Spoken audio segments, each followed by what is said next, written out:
Now that you know how to shuck oysters, let's go over eating them. There isn't a right or a wrong way to eat oysters, just like there isn't a right or a wrong way to drink wine. But we do recommend the following. Taste your oysters naked first.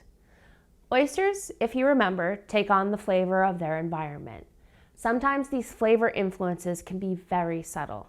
Consuming an oyster with cocktail sauce or other accompaniments can mask their terroir and make it hard to differentiate one variety from another.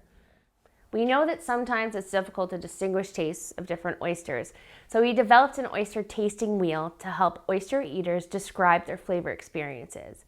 We recommend eating your oysters as is when using the wheel. There are 3 parts to the wheel: taste, texture, and finish.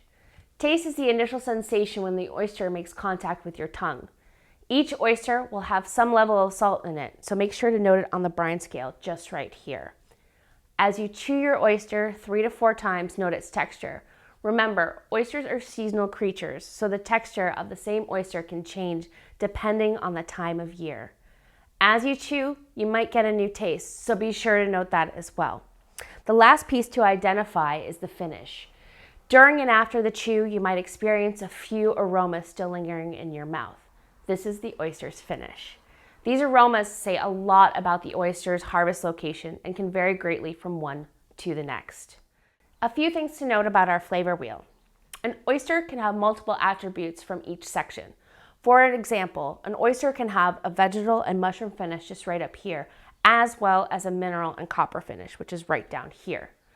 Faults are also built into the wheel because taste is subjective and we do not want to bias the taster. An unfavorable characteristic in one oyster may not be considered an unfavorable in another. Lastly, please do not discard the oyster's liquor. It's a common mistake people make. The oyster's liquor is important in identifying characteristics such as oyster's corresponding salt content and ultimately its location. As you taste and try more oysters, you'll find one you'll like more than others. Keep track of them because it'll come in handy when you're out ordering or buying oysters that you're not so familiar with. A great way to do this is by getting 33 Oysters journal developed by Julie Chu, a New York oyster blogger and sommelier. You can keep notes and bring this pocket-sized journal to measure your oysters too.